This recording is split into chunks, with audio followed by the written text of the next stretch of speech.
Okay. But the Dark Ages weren't so dark. This is Hagia Sophia. I was there in 2005. If you look at the base of the building, you can see how small the people are. It's just a magnificent structure. Of course, the minarets weren't there when they built that in around we still don't know how they built that in 340, 345. You can imagine. The Romans were the world's greatest builders, probably still are. We have no idea how they built that magnificent dome.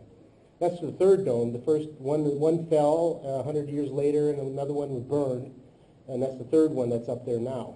But constructing domes came to be a sign of the, like advanced cars, the sign of your civilization. So we can see that in the Dark Ages, Byzantium was doing quite well. Thank you very much. Out in the West, however, West was falling apart. Europe was basically falling apart. And it got so bad that they couldn't even figure out when Easter was. Because Easter, with the Roman calendar, kept creeping into Christmas time because of the days. So Pope John I, around 525, he told a little monk, short little monk, Dionysius Exiguus, he said, go hide away somewhere and show me how to find Christmas. So he did. And if you look at your phones, which I can't do, you'll see that they are zeros in the wrong place. If you start counting, you count at 1. You see that? 1 and your zeros at the end. The only time you use 0 right is going backwards, like rocket. 5, 4, 3, 2, 1, 0. Then we count correctly. Otherwise, we still have the error that little monk made back in the 5th century, because when he found the birth of Jesus, he set it at 1. So he was off by a year immediately, right? He also missed Herod's death, which is in 3 BC. Now BCE is called. So he was off by 4 years at least. So the 0 was screwing up the Western calendar for hundreds of years. Venerable Bede tried to fix it until about the year 1000. It was until the 1520s, until a guy named Joseph Scaliger came up with the Julian calendar that put 0 in its right place. So it was 1,000 years after this before 0 picked the right. The Julian was named after his father. It wasn't a Pope Julian or anybody else. It was just a guy, Joseph Scaliger's father. So 0 was ended up screwing up the West. It was kind of a sign of how bad things were in the Western culture. And the whole culture itself lived in what was called the Great Chain of Being. You might have heard that from another class. The Great Chain of Being was basically a culture that said, here's where you are. It's kind of like a caste system. You're a student, you're a clergyman, you're a worker, you're a laborer. And that's how things lasted until about the first millennium. And then 2 events happened in the first millennium. I asked you if you thought what they were. Right? They actually a prelude to the Crusades, which is a good answer. But the first event was a break between the Eastern Church, shown here, and the Western Church at Rome that we know of today. These churches broke in 1054 because the Western Church, Rome, inserted a word in that Nicene Creed. They inserted the word filioque. And that was the Fort Sumter of the Eastern Church. So the Eastern Church, they were strengthened because Princess Olga from Russia came down and converted all the Russian people around the year 980. So they had this big empire back in the East. And they weren't going to change. So in 1054, the leaders of those churches got together and they excommunicated each other in Constantinople, and that break still exists today. That's the major religious break in the West in 1054, and it's still trying to be healed. Orthodox, Roman Catholic are the 2 main Catholicism strains today. So that didn't seem to be a big deal until the second great event. And the second great event occurred in a place called Manzikert in 1071, which I said was 1073 incorrectly last time. Manzikert is in, let me orient you a little bit here. Manzikert is in eastern, this is Turkey right here, in the about the year 1200, 1000. So Manzikert's right here. And this whole area was Anatolia. It was all Byzantines. Well, out here from north of the Black Sea, the Ukraine area, the steppes, what they call the steppes, come the Mongols, the Tartars, they call them Turkmen. They're Ghazis. And Ghazis had a new kind of warfare. They rode on their horses. They were expert cavalrymen. They could shoot with accuracy 3 arrows a minute at a full gallop. So no, there was nothing like that in the West. So they came out of the Caucasus Mountains, and the Seljuk Turkmen settled right here, and they fought the Armenians, and they conquered the Armenians. Then they became converts to Sunni Islam, and so they had this folk Islam type idea. They came in here, but they were still basically a barbarian culture. They would sit outside a village. The villages were small then, 100, 200 people. They'd sit outside the village, and they'd wait 5 days. If you didn't come out and negotiate a peace with them, then they'd wipe you out and take over your village. If you negotiated a peace, then they'd sell you into slavery. So you got to live, right? So this is what's going on in the Armenian part around the year 1060 or so. The emperor here in Constantinople was under pressure from the nobles living in this area to fix that. So unfortunately, he was in a civil battle for control of Byzantium with another guy.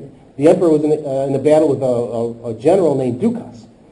But they decided to patch things up and go and march across Turkey and wipe out these Seljuks that were there. They actually had Muslims in their army. They had Islamic fighters with them because a lot of Islamic people lived in Constantinople. So they marched with 3 or 4 great armies across, and Dukas decided he'd be the reserve force in case there was trouble. No one had ever defeated a Roman army, right? The only defeats the Roman army had with other Roman armies or with barbarians that were led by Roman officers, trained in Roman tactics. They were so powerful, and they had that reputation. So they marched across, and the emperor put up camp. He actually conquered Manzikert, put up camp there, and he met a Turkman called Alp Arslan. And Alp Arslan was a very smart guy, and he caused the emperor to divide up his forces into 2 or 3 armies. We're not exactly sure how he divided them up or why, but he divided them up. And then he met the emperor's main force right outside Manzikert in a full-day battle. And what the Turkmen did was they would have the cavalry on the flanks. They would flank the sides, and then they would meet the army, and then they would fall back like they're losing, which you usually did with the Romans. So they were falling back, and then the cavalrymen would be on the sides, and the cavalrymen basically decimated the Roman cavalry. So on the flanks, the Roman army's decimated, but they think they're doing great because that's where the crescent comes from. The Islamic crescent, it comes from the battle formation of the Seljuk Turks. And they called it the crescent at the time. So, of course, the emperor didn't know that. He fell in there. He recovered enough to keep his flanks intact, and he captured the Islamic camp at their camp outside of Manzikert. So he thought that he had at least had a stalemate for the day. And he said, hey, guess what? Tomorrow, Dukas is coming with his army. He's got a 30,000-man army, and we're going to wipe these Seljuks out of here. Well, guess what Dukas did?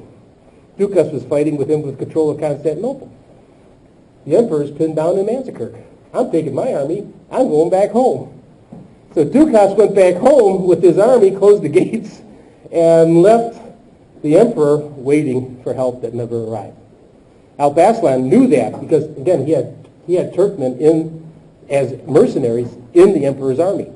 So he knew what was happening. He called an attack close to sunset, which was totally unexpected, and he routed the Roman army. They scattered them all over Anatolia, captured the Roman emperor, and the story goes, he had the Roman emperor lay down and he put his foot on his neck, and he said, what would you do if you had captured me?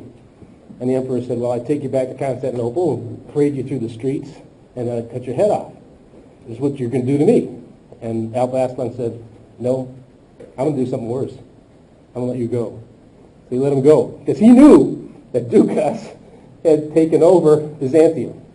So the emperor went back with a few scattered soldiers, went back, and he tried to recover his reign, but already Dukas had set things up, and he had the emperor blinded. That was the punishment in Byzantium, they have you blinded. It didn't go well, and the emperor died 3 weeks later. So that was the event. Why was that the big event that sprung the Crusades? Why was it?